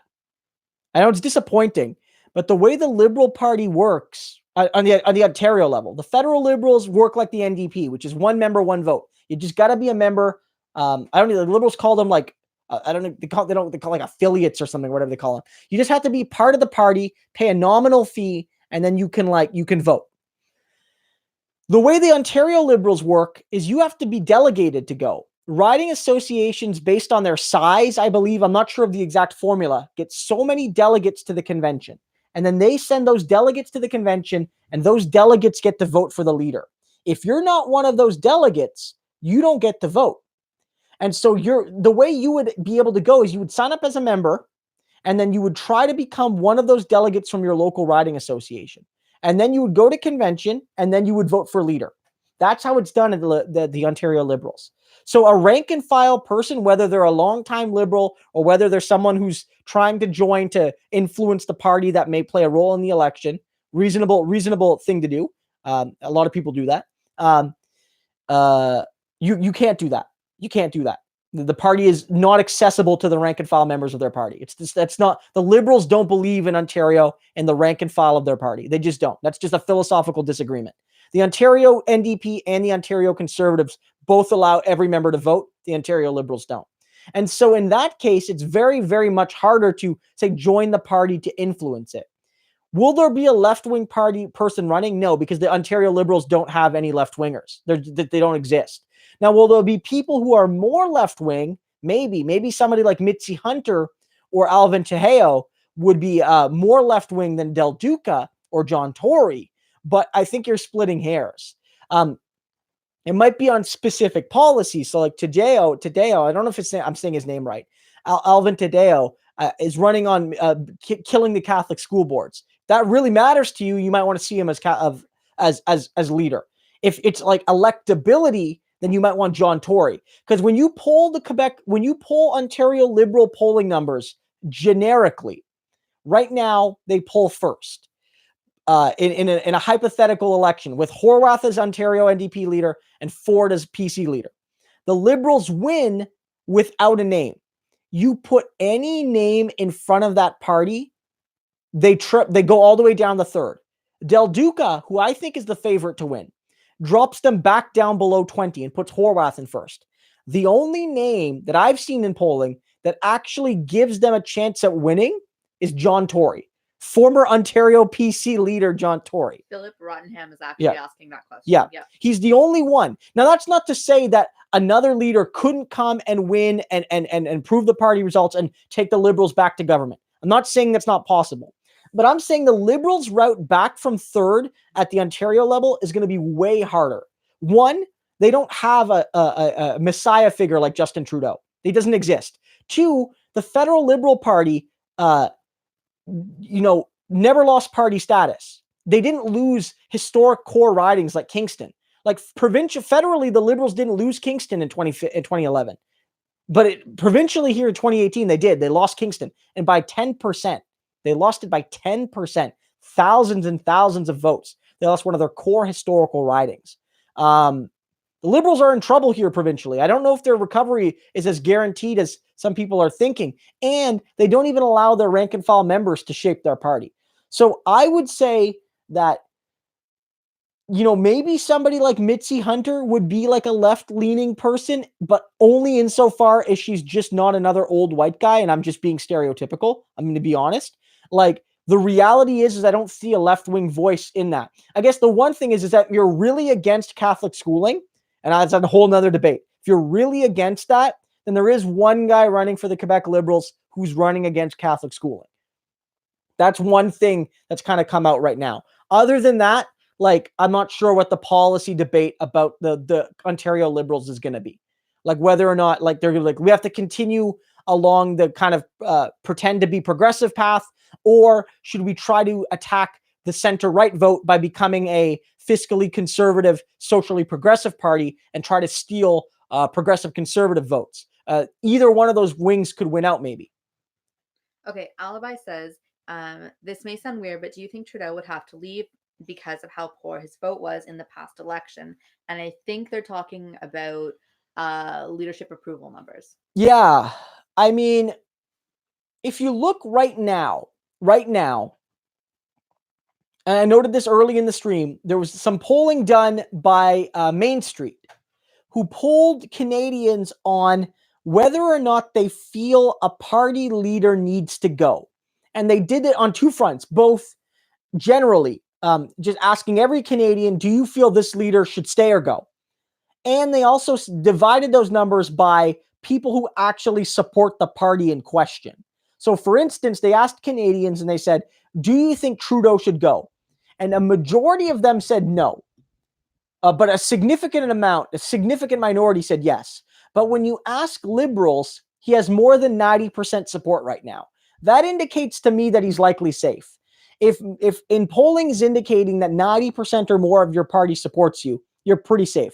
Jagmeet Singh, for instance, has the support of staying on of about 75% of Canadians and like 95% of NDPers, 93% of NDPers. So, like, that's a factor. The only one of the leaders that looks like they're in trouble right now is probably Andrew Scheer. He's got like a majority of Canadians want to see him step down and nearly 40% of his own party. So I think, like, if Trudeau goes, it'll be because he wants to go, at least right now. Now, if the Liberals start to struggle, like, maybe they'll try to force him out, but he's probably safe for right now. Okay, Zachary says, I think that if we get a Green New Deal and transition workers in Alberta, it will actually collapse the fortress that Alberta is from the Conservatives. Workers need to see a new economy. What are your thoughts? I mean, I think that there's some rationale to that, but the problem is if those voters aren't willing to even support the very, very, very moderate program of Rachel Notley, I don't know if they'll be anywhere near supporting something like a Green New Deal. And so I don't know. I don't know what the solution is. You're right. These workers want to see something that gives them hope that the alternative is better. But to a certain degree, I don't know if we can provide that without a leap of faith a little bit. And like, I don't know, right? Like, but I think that's the problem, right? Like, I think if people saw that there was actually going to be a change in transition, like no party has come and said, this is how this is going to work. If you work at this company in this oil field right now, this is where you're going to go, and this is what's going to happen to your family and community. People would be a lot more on board, but that's not happened. No one actually has a plan. And yeah, the challenge is that's very tricky to do. And all the other parties would call you out for being a planned economy socialist, right? I mean, it's really hard. I didn't say it was easy. No, I said that agree. was the way. I agree. And I think we should do much more economic planning than we currently do, FYI. But I mean, I'm not sure what the solution is. I definitely agree that if you could convince these workers, but don't forget, Alberta is a province in the private sector with with very low unionization rates. If these workers aren't even willing to sign a union card to get those to pay, if they're not willing to pay dues to get benefits, how are they going to see long term about the Green New Deal? I feel like Alberta really is a province, guys. I don't know what the solution is. It's like, is it a lost province, guys? I really have to ask ourselves, is Alberta a lost province for far too many parts of it? Like, I don't know. I really don't know what we could do to break through with Alberta. Like, what more? Like, Rachel Notley offered the sort of program that you really feel should have appealed to Albertans. Like, it was pro-worker in a lot of ways, not enough, but she made the first province to get the $15 an hour, improved the labor laws, invested in public services, didn't attack the oil industry, fought her ass off for the oil industry. Whether you like Rachel Notley or not, you can't deny that she fought her ass off for the provincial industries of that province, and did it while still trying to improve standards for workers. And they punished her. They destroyed her and her party. Now, she still got a good amount of votes, don't get me wrong, but they turfed her, and they gave a supermajority to Jason Kenney and his anti-labor regime. Again, even Doug Ford didn't cut minimum wages. Jason Kenney has actually lowered minimum wages in his province. I can't think the last time a provincial government in this country has lowered minimum wages. And these people still think he's the pro-worker candidate. I don't know if we can reach Albertans. I don't know, guys. At least the ones that work in O&G. I don't know. Okay, Liberal Majority says, what do you think about people, mainly liberals, criticizing the Green New Deal for being an Americanism? Yeah, I don't buy that. First of all, the Green New Deal, and I noted this in it's tricky, right? I wrote a piece for the Washington Post on the Green New Deal. You guys probably saw it floating around, and how the NDP is offering the closest thing to it in Canada. And one of the things that gets cut in because those pieces are supposed to be very short and punchy. One of the things that I noted that sort of got cut was that the Green New Deal is seen by some as an implant from the US. But in reality, the Green New Deal is basically just an American adoption of the LEAP manifesto, but with better framing and a more worker-centric framing. But it's similar in a lot of ways to the LEAP. And in fact, Avi Lewis and Naomi Klein and a lot of the key leapers have played a big role in the American Green New Deal infrastructure. And so in many ways, the Green New Deal is an importation from Canada, which has been re-imported back from the US, which has been re-imported to Canada because the Green New Deal's framing is much better than the LEAP's framing. The LEAP did not have the same sort of political marketability that the Green New Deal does. I don't think it's an Americanism at all. And I think that it's very rich for the Liberal Party, who basically has spent 4 years basically declaring Trump's cage kid policy to be valid and safe, that they're complaining about some cross-border alliances between Canadian and American progressives. Okay, Zachary asks, do you think Bernie's plan of the party of oil being over and give them 5 years severance for the Green New Deal? I mean, I don't know the specifics of Bernie's plan in that regard. I haven't, I off the top of my head, I don't know. Are you talking about severance to workers? I think that if you're going to do transitions, I mean, I can see the idea of transitions for workers, but then again, how do you balance that? When regular working class people lose their jobs in other industries, they get unemployment if they're lucky, right? And so this is the whole narrative, guys, and it really bothers me. And I'm like a big defender of class analysis. And like, I'm not like a class only guy. I'm not like, oh, we can't talk about race or gender because it distracts from class. But I am like a class first kind of guy. Like I'm a socialist. But so much of this narrative of the NDP, because of the Green New Deal or because of our environmental policy, doesn't care about workers is such BS. Because you're not a worker only if you're a white man who wears a hard hat and digs sludge out of the ground. That's not just what makes you a worker. The average working class person is a woman, likely of color, who slings coffee or food at a restaurant, or takes cash at a Shoppers Drug Mart or at a Sobeys. That's your working class person. And when their jobs get automated away from machines. So Zachary says, yes, Christo Aivalis, severance to workers 5 years of their pay. Yeah, I don't know. I mean, maybe, but I mean, not if that provision is just for oil and gas. Why just them? What about the provision? Where's the 5-year severance for the auto workers? Where's the 5-year severance for the cashiers that get laid off at Metro? Where's the 5-year severance for academic workers who get exploited for for extremely low pay despite having PhDs? Where's the academic Where's the severance for all the other workers in all the other industries that are being disrupted by this certain stage of eco-capitalism? Like where's the severance? So I mean, I see the point. But like, why is a certain type of male working class person the only people we care about when we talk about the working class? What about all the waiters and waitresses? They are every bit as working class as the men who dig sludge out of the ground. 100%. And Rachel Notley, one of the worst things she's done, one of the scummiest things she's done, and one of the reasons I want her gone from this party, even though I don't think we can expel her, like politically, is when she said Jagmeet doesn't care about working class people. It's like, well, Rachel, it's like working class people are going to be the first ones to die in the climate crisis. And working class people aren't just people digging sludge out of the ground in northern Alberta. Working class people are people, in the communities across this country who do work for minimum wage. In some cases, they work for less than minimum wage when you see wage theft and things of those sorts. And those workers are not being considered when we have this crocodile tears from the conservatives for the working class. No one gives a damn about them.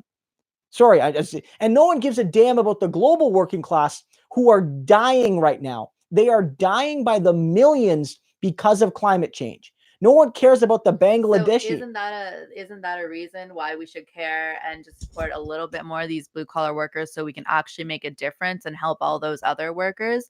Maybe you're missing the point a little bit.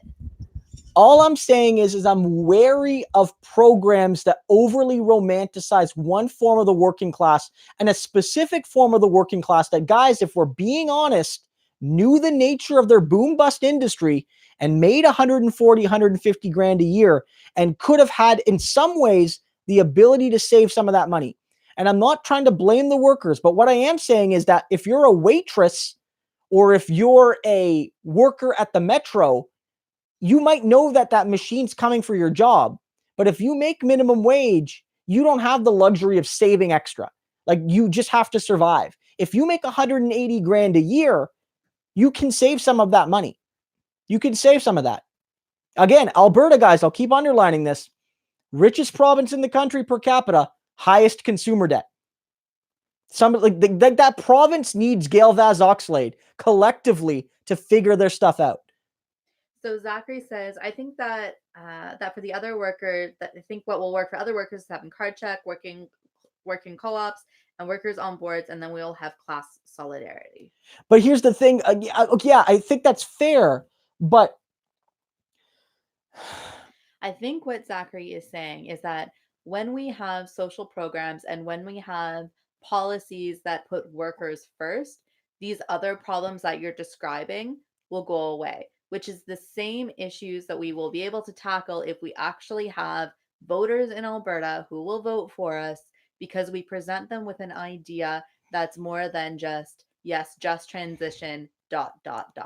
No, I get that, but I have to say, like if you're a worker right now in, say, the factories in Ontario, is there like is Bernie, for instance, providing severance to every worker who will lose their job because of automation? A 5-year severance. And I don't know. And until that happens, I'm wary about it, guys. Like, I'm wary about romanticizing one narrow segment of the conservative, very highly paid working class, while we ignore overwhelmingly the experiences of the average working class person, which is a woman, disproportionately of color, making minimum wage, working in the service sector, and whose jobs are also at risk of automation. What about truckers, for God's sakes? That's the most immediate thing where people are like, automation's going to come and destroy entire communities and livelihoods of truckers and all those people who depend on them. And it's like, is there going to be a 5-year severance for every long haul trucker? Nope. And so why do oil and gas workers get that special treatment? Why? Maybe this is just the start. Maybe. Okay. Zachary thinks we should nationalize the automotive plant in Oshawa. Yeah. I'm in favor. Oh yeah. 100%. Yeah. Let's nationalize all, like, let's nationalize most things.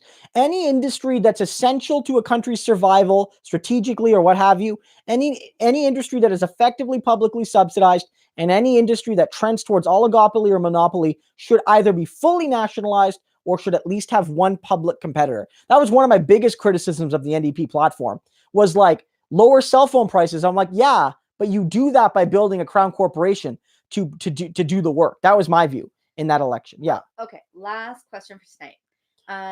Liberal majority says one strategy for Alberta is to adopt a mild social conservatism in style only. What do you think? I don't know if that's going to work, because like the Alberta NDP, I think, okay, here's the thing. I'm very critical of how they related to our party, and I still think Rachel Notley needs to go for that.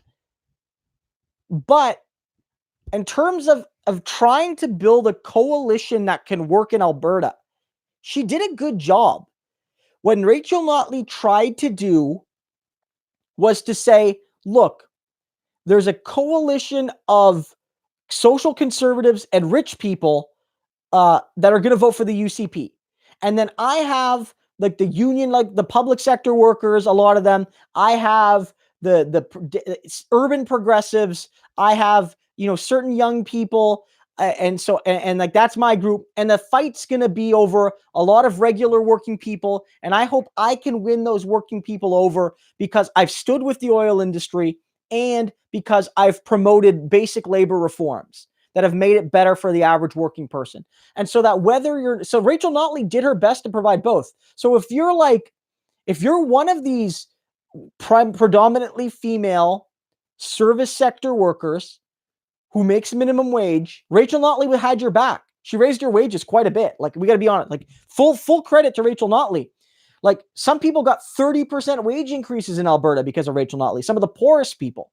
And then Rachel Notley also had your back, because if you were a highly paid blue-collar oil worker, because she did her best to try to get things done, even if she didn't always succeed. And what was the result?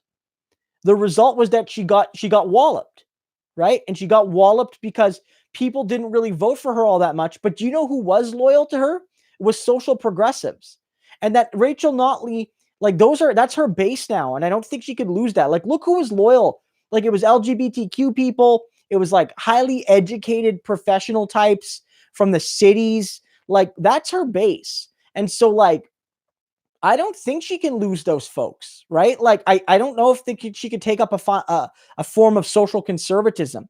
I don't know if that's going to work. And I don't know if like, I feel like that would be a red line for too many people in the NDP. Like, people in Alberta NDP circles are willing to tolerate the pipeline.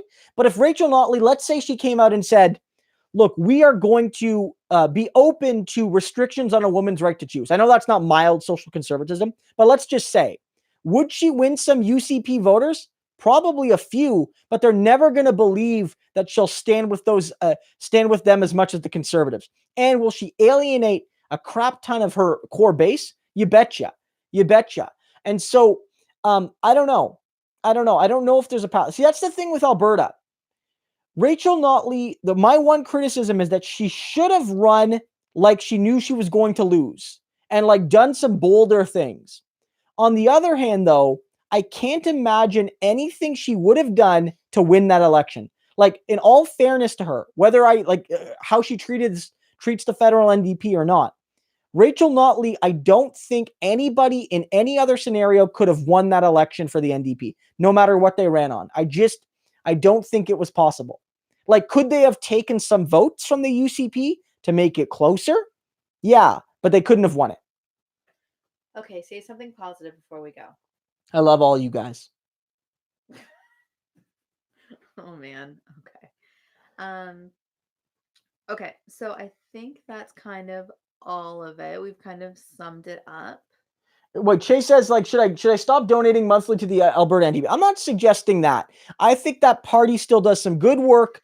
I would, if I was in Alberta, I would probably vote against Rachel Notley's leadership because I do feel like that of how she's treated the federal party.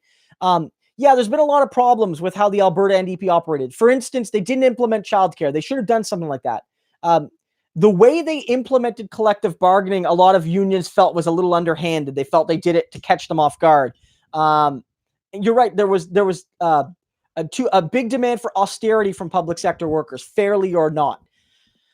But at the end of the day, like, if you want to support the Alberta NDP, that's fine. And the reality is that on the ground, there's a lot of Alberta NDP candidates and figures who are fighting the same fight we are. And they're some of the only people in that province fighting that fight. So for example, again, some people are saying the Alberta NDP should be expelled from the NDP. We should boot them all out. I'm not saying that at all. I'm saying that if you want to get rid of Rachel Notley, it's up to you guys in the Alberta NDP, and that's your choice above all. And I think that the Alberta NDP has done some great things for Alberta, but if I'm being honest, like, and I don't know if they could have done better, but the way they have comported themselves with regard to the federal party has left me very disappointed. The federal party has disagreed with them, but has always been welcoming, whereas Rachel Notley has been very aggressive to Jagmeet Singh and has tried to undermine his leadership at multiple fronts. It's unacceptable. That's what really bothers me. Whether or not that means that you should donate to the Alberta NDP or not is something else. If I lived in Alberta, I would be working to change that party as much as possible, but I'd probably still cut my checks to it, as awkward as that sounds. Okay, so can we at least maybe consider next time you just think about having a more nuanced view towards Alberta? Maybe.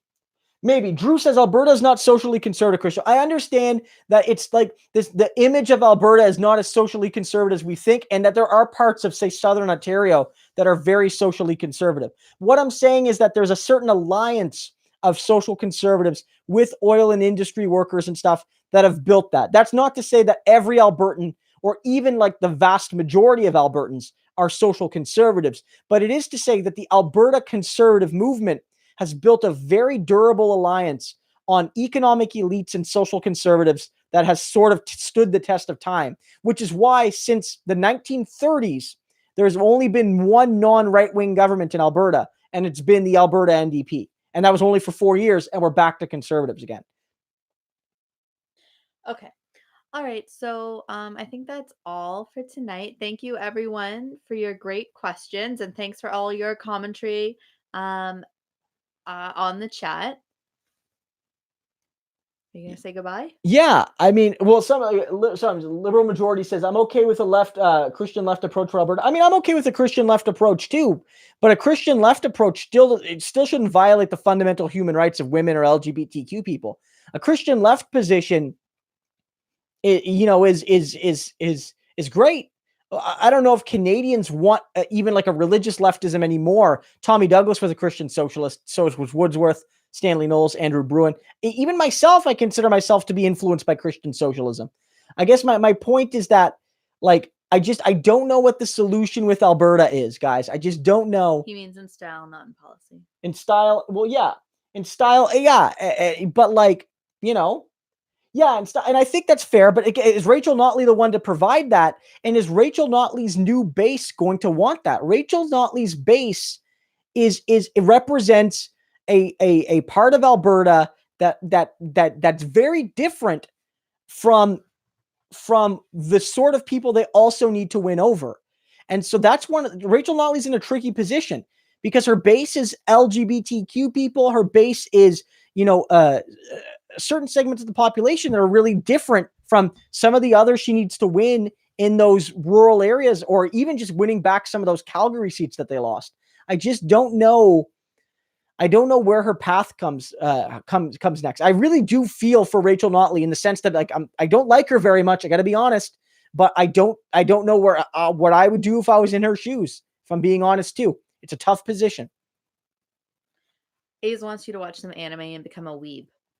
I don't know what a weeb is. A weeb is not just a white person, but just tell me later. Generally a person who becomes obsessed with Japanese culture. I don't really, we'll see. I'm not a huge anime person. I do love Pro ZD, and so watching him is like me being a weeb in osmosis.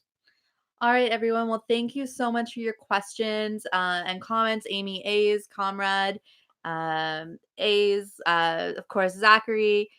Thanks everyone so much. Lisa, if you're still out there, Drew M. You guys make the stream what it is, and we'll see you next week. For sure. Thank you so much, guys. Again, every Wednesday at 8 o'clock, we do these live streams. We're doing them weekly now because of the great success in the election. Sorry again about the first half, basically first third, I guess, conking out. That should be available as an on-demand. This will just go up as part 2, and then you'll be able to watch both of them if you jumped in late. So you'll see that on my YouTube channel. Again, I'll be up on these every Wednesday night. And if you guys have any questions or comments, you bring them to the stream, and we'll do our best to answer as many as we can. I think tonight we got through them all pretty much, right? Mm-hmm. Yeah, on busier nights, we can't get through them all, but we were lucky to get through all of them today, too. Okay, thank you, everyone. Bye-bye. Thanks, guys. Have a good one.